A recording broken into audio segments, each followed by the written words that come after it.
Hi hello ಎಲ್ರಿಗೂ ನಮಸ್ಕಾರ. Welcome back to my new vlog. ಇವತ್ತು ಅಮ್ಮನ ಸ್ಕೂಲಿಗೆ ಬಿಡೋಣ ಅಂತ ಅಂದ್ಬಿಟ್ಟು ಸ್ಕೂಲಿಗೆ ಕರ್ಕೊಂಡು ಹೋಗ್ತಾಯಿದ್ದೀನಿ. ಬೆಳಗ್ಗೆನೇ ತಿಂಡಿ ಮುಗಿಸಿ ಅವಳನ್ನು ರೆಡಿ ಮಾಡಿ ಸ್ಕೂಲ್ಗೆ ಅಂತ ಕರ್ಕೊಂಡೋಗಿ ಬಿಡ್ತಾಯಿದ್ದೀನಿ.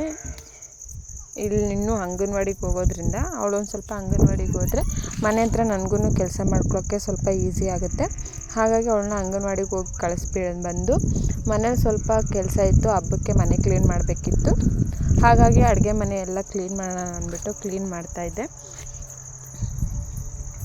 ನಾವು ಈ ಸಲ ವರಮಹಾಲಕ್ಷ್ಮಿ ಹಬ್ಬದ ದಿನ ಮಾಡಲಿಲ್ಲ, ಸ್ವಲ್ಪ ಲೇಟಾಗಿ ಮಾಡಿದ್ವಿ.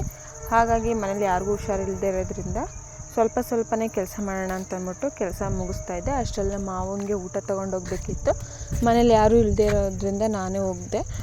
ಇದು ನಮ್ಮ ತೋಟಕ್ಕೆ ಈ ಸಲ ಬಾಳೆ ಹಾಕಿದ್ದೀವಿ, ಅದು ಬಿಟ್ಟರೆ ಬೇರೆ ಏನೂ ಹಾಕಿಲ್ಲ. ಅಲ್ಲಿ ನಮ್ಮ ಮಾವನಿಗೆ ಊಟ ಕೊಟ್ಟು ಹಾಗೆ ಸ್ವಲ್ಪ ತೋಟದಲ್ಲೆಲ್ಲ ಓಡಾಡ್ಕೊಂಡು ಬಂದ್ವಿ. ನನ್ನ ಮಗಳು ಕೂಡ ಆಗಲೇ ಸ್ಕೂಲಿಂದ ಬಂದಿದ್ಲು. ಅವಳಿಗೆ ಬೇಗ ಬಿಟ್ಬಿಡ್ತಾರೆ ಸ್ಕೂಲು. ಹಾಗಾಗಿ ಅವಳನ್ನು ಕರ್ಕೊಂಡು ತೋಟದ ಹತ್ರ ಹೋಗಿದ್ದೆ. ಸ್ವಲ್ಪ ಮನೆಗೆ ಕರ್ಬೇವಿನ ಸೊಪ್ಪು ಎಲ್ಲ ಬೇಕಿತ್ತು, ಅದನ್ನು ಕಿತ್ಕೊಂಡು ಬರೋಣ ಅಂದ್ಬಿಟ್ಟು ತೋಟದ ಹತ್ರ ಎಲ್ಲ ಹೋಗಿ ಸ್ವಲ್ಪ ತುಂಬ ದಿನ ಆಗಿತ್ತು, ಹೋಗೋಕ್ಕೆ ಆಗಿರಲಿಲ್ಲ ಕಡೆಗೆ. ಹೀಗೆ ಹೋಗಿ ಸ್ವಲ್ಪ ಮನೆಗೆ ಕರ್ಬೇವಿನ ಸೊಪ್ಪು ಕಿತ್ಕೊಂಡು ಬರೋಣ ಅಂದ್ಬಿಟ್ಟು ಕಿತ್ಕೊಂಡು ಬರೋಕ್ಕೆ ಅಂತ ಹೋಗ್ತೀನಿ. ನನ್ನ ಮಗಳನ್ನ ರೋಡ್ ಸೈಡೆಲ್ಲ ನಿಲ್ಲಿಸಿ ಹೋಗಿದ್ದೀನಿ. ಅವಳಿಗೆ ಭಾಳ ಹೊತ್ತೇನು ಅಲ್ಲಿ ಸ್ಕೂಲ್ ಅಂದರೆ ಅಂಗನವಾಡಿ ಥರ ಅಲ್ವಾ, ಜಾಸ್ತಿ ಹೊತ್ತೇನು ಇರಿಸ್ಕೊಳ್ಳಲ್ಲ. ಊಟ ಆದ ತಕ್ಷಣ ಕಳಿಸ್ಬಿಡ್ತಾರೆ. ಹೋಗಿ ಕರ್ಕೊಂಡು ಬರ್ತೀನಿ. ನನ್ನ ಮಗಳು ಚಿಕ್ಕವಳು ಮಲಗಿದ್ಲು, ಹಾಗಾಗಿ ಇಬ್ಬರೂ ಬೈಕಲ್ಲಿ ಹೋಗಿದ್ವಿ. ಇನ್ನು ತೋಟ ಏನು ಕ್ಲೀನ್ ಮಾಡೋಕ್ಕಾಗಿರಲಿಲ್ಲ, ಗಿಡ ಎಲ್ಲ ಬೆಳ್ಕೊಬಿಟ್ಟಿದೆ. ನಾನು ಕೈಗೆ ಎಟ್ಕೊತ ಚಿಕ್ಕ ಕೆಳಗಡೆ ಇರುವಂಥ ಕರ್ಬೇವಿನ ಸೊಪ್ಪನ್ನ ಕಿತ್ಕೊಂಡೆ. ಒಗ್ಗರಣೆಗೆ ಹಸಿ ಕರ್ಬೇವಿನ ಸೊಪ್ಪು ಇದ್ರೇ ಅಲ್ವಾ ಚೆನ್ನಾಗಿರೋದು. ಅದಕ್ಕೆ ಚೆನ್ನಾಗಿರೋವಂಥದ್ದು ಸ್ವಲ್ಪ ಆರಿಸಿ ನಾನು ಎಷ್ಟು ಬೇಕೋ ಅಷ್ಟು ಸ್ವಲ್ಪ ಕಿತ್ಕೊಂಡೆ. ಬೇಕು ಅಂದರೆ ಖಾಲಿ ಆದಮೇಲೆ ಮತ್ತೆ ಕಿತ್ಕೊಂಡು ಬರೋಣ ಅಂತ ಅಂದ್ಬಿಟ್ಟು ಹೇಗಿದೆ ಅಂತ. ಇನ್ನೂ ಸ್ವಲ್ಪ ಸೀಬೆಹಣ್ಣು ಎಲ್ಲ ಇತ್ತು. ನನಗೆ ಮಗುನ ಬಂದಿರೋದ್ರಿಂದ ಜಾಸ್ತಿ ಹೊತ್ತು ತೋಟದಲ್ಲಿ ಇರೋಕ್ಕಾಗಲಿಲ್ಲ.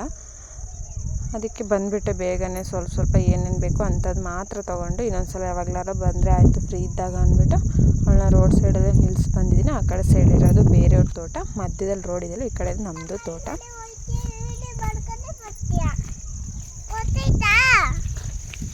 ನೋಡಿ ನನ್ನ ಮಗಳು ಹೆಂಗೆ ಅಂತವಳೆ ಅಂತ ವಿಡಿಯೋ ಮಾಡೋಂಗೇ ಇಲ್ಲ. ಇದು ಸೀಬೆಹಣ್ಣು ಕೆಳಗಡೆ ಇರೋದೆಲ್ಲ ಅವರು ಇವರು ಕೀಳ್ತಾ ಇರ್ತಾರೆ, ಹಕ್ಕಿ ಎಲ್ಲ ಅಂತ ಅಂದ್ಬಿಟ್ಟು ಅಲ್ಲೆಲ್ಲ ಒಂದು ಸ್ವಲ್ಪ ಮೇವೆಲ್ಲ ಹಾಕೋಕ್ಕಾಗಲ್ಲ ಅಂದ್ಬಿಟ್ಟು ಕೆಳಗಡೆ ಎಲ್ಲ ಕಟ್ ಮಾಡಿಬಿಟ್ಟಿದ್ರೆ. ಹಣ್ಣೆಲ್ಲ ಮೇಲಿತ್ತು, ನನಗೆ ಎಟಗಿಸ್ತಿರ್ಲಿಲ್ಲ. ಹಾಗಾಗಿ ಕೆಳಗಡೆ ಎಷ್ಟಿತ್ತು ಅಲ್ಲಿ ನೋಡಿದಾಗ ಒಂದು ಎರಡೇ ಹಣ್ಣು ಮಾತ್ರ ಹಣ್ಣಾಗಿದ್ದು. ಅದು ತುಂಬ ಏನು ಹಣ್ಣಾಗಿರಲಿಲ್ಲ, ಸ್ವಲ್ಪ ದೋರ್ ಹಣ್ಣಾಗಿತ್ತು.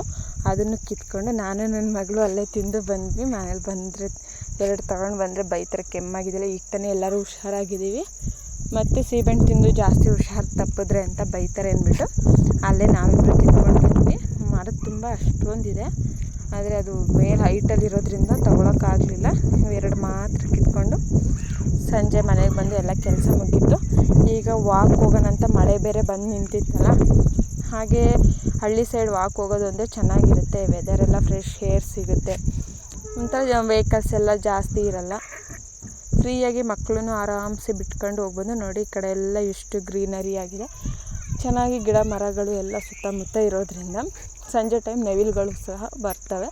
ಅವನು ನೋಡ್ಕೊಂಡು ಬರೋಣ ಅಂದ್ಬಿಟ್ಟು ನಾನು ನನ್ನ ಮಗಳು ಅವ್ರು 3 ಜನನು ಇಲ್ಲೇ ಮನೆ ಪಕ್ಕದಲ್ಲೇ ವಾಕ್ ಹೋಗಿದ್ವಿ. ಇವತ್ತಿನ ವಿಡಿಯೋ ಇಷ್ಟೇ ಫ್ರೆಂಡ್ಸ್. ನಿಮಗೆಲ್ಲ ಇಷ್ಟ ಆಗಿದರೆ ಪ್ಲೀಸ್ ಲೈಕ್ ಮಾಡಿ.